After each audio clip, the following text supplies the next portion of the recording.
Cristiano Ronaldo's story doesn't begin in stadiums packed with screaming fans. It begins on a tiny island in the Atlantic Ocean, Madeira, Portugal. It begins in a cramped house with a tin roof, paint peeling from the walls, and the salty ocean wind blowing through cracked windows.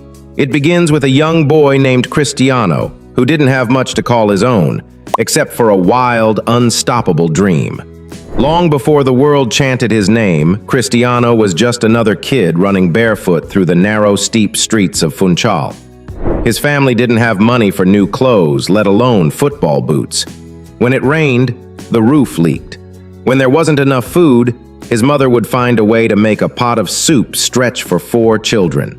His father, Jose Diniz Aveiro, worked as a gardener for the city and cleaned at a local football club. His mother, Maria Dolores, cleaned houses and cooked for neighbors just to earn a few more escudos. Cristiano's bed was squeezed into a tiny room he shared with his brother Hugo. He'd lie awake at night, listening to the ocean winds, imagining what it would feel like to step into a massive stadium, people chanting his name, bright lights shining down, a ball at his feet. His dreams were bigger than his world, and sometimes that was the only thing that kept him going. His father, Diniz, loved football but was haunted by his own demons. Alcoholism slowly stole his strength and presence. Sometimes he'd disappear for days. Even then, he made sure little Cristiano had a ball to kick. For his father, football was an escape he never got to live, but maybe his son would. At just 8 years old, Cristiano joined Andorinha, a small local team where his father volunteered. His first pitch wasn't grass. It was dusty dirt and uneven stones. If he fell, he got up. If his knees bled, he kept dribbling. Older boys knocked him down on purpose, but every knock only sharpened his hunger to get up and prove he was better. He was fast, faster than any boy his age. He dribbled past bigger kids like they were invisible. His coaches saw raw speed and raw fire, the perfect combination if only someone could shape it. At home, money problems kept piling up. Sometimes he'd help his mom clean. Sometimes he'd carry tools for his father.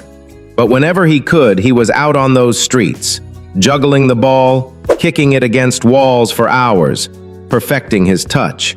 Football was all he knew, all he wanted. It was more than a game. It was his ticket out. His mother, Maria Dolores, once said she considered an abortion when she found out she was pregnant with him. She confessed this to him later in life. And instead of anger, Cristiano turned it into fuel. "She tried to abort me," he once told a reporter. "But God didn't want that to happen. That's why I'm here, to prove I was meant to live." When he turned 12, the opportunity of a lifetime came knocking. Sporting CP, one of Portugal's biggest clubs, wanted him in their academy. But that meant leaving Madeira, leaving his family, the island's salty breeze, his mother's cooking, the only life he'd ever known. His mother packed his small suitcase. They hugged for what felt like hours. At the airport, Cristiano promised her he'd make her proud. He'd make them rich one day. She smiled through tears. He boarded the plane alone, a scared 12-year-old with a heart full of hope and fear. He didn't know it then, but this was the first real sacrifice in a life full of them. Lisbon was huge, loud, and cold compared to Funchal's warm familiarity. At the sporting academy, he was mocked for his Madeiran accent. Other boys called him crybaby because he'd sob at night, longing for home. But when he stepped onto the pitch, the tears dried up. He was a beast on the ball, quick, ruthless, untouchable. While other kids snuck out for mischief, Cristiano was on the training ground alone. He'd run sprints, lift makeshift weights, and practice free kicks until the groundskeeper turned off the floodlights. He hated losing so much that if his teammates slacked off in practice, he'd get angry and train alone. Coaches noticed. Some thought he was too cocky, but one by one, they realized this wasn't arrogance, it was obsession. At 15, Cristiano's heart nearly ended everything. Doctors found he had a racing heartbeat, dangerous enough to stop him from playing forever. His mother wept when she heard the news. But Cristiano told her he'd be fine. He had to be fine. He underwent laser surgery to fix his heart. Just days later, he was back on the pitch, training as if nothing happened. Giving up was never an option. By 16, Sporting Lisbon's coaches knew they had something special. They put him in with the older boys, and he made them look foolish. He'd fake one way, burst the other, leaving defenders spinning. Word spread fast. There was a kid at Sporting who could do things others only dreamed of. Then, in 2003, came the match that changed football history forever. Sporting Lisbon played a friendly against Manchester United. The English giants expected an easy game. Instead, they got a masterclass from a skinny teenager wearing green and white. Ronaldo humiliated seasoned Premier League defenders, leaving them chasing shadows. His stepovers were lightning quick, his pace electric. When the final whistle blew, the United players begged their manager, Sir Alex Ferguson, to sign him immediately. They'd never seen anything like him. Sir Alex, known for his eye for talent, made a decision right then and there. Cristiano Ronaldo must wear red. For £12, £24 million, a record for a teenager at the time, Manchester United brought the boy from Madeira to England. He didn't speak much English. He missed home. He missed his mother. But when he pulled on the iconic number 7 shirt, the same one worn by George Best, Eric Cantona, David Beckham, he knew he had to be worthy of it. At United, Cristiano was a raw talent who dazzled crowds with flicks and tricks. But Sir Alex didn't want a showman, he wanted a champion. He told Ronaldo, "There's more to football than stepovers. End product wins games." Cristiano listened. He stayed behind after training when everyone else was gone. He'd take 100 free kicks until he got it right. He lifted weights, built his legs into pistons of power, and turned his skinny frame into a machine.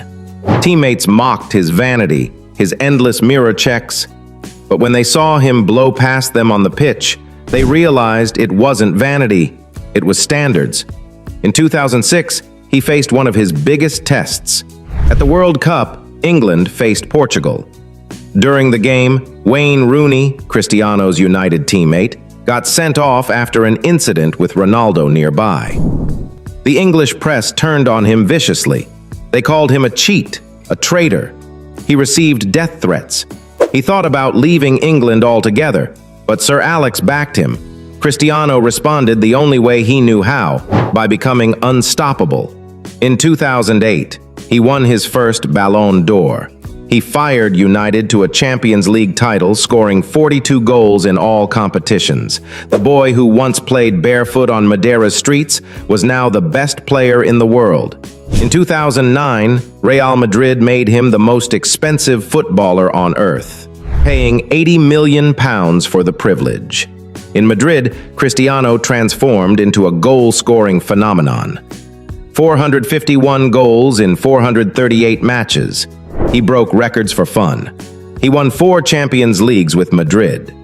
The Ronaldo versus Messi debate became football's eternal argument. Messi, the magical artist, dancing past defenders like a phantom. Ronaldo, the relentless machine, forging greatness through sheer will. 2 players, 2 styles, 1 era defined by their brilliance.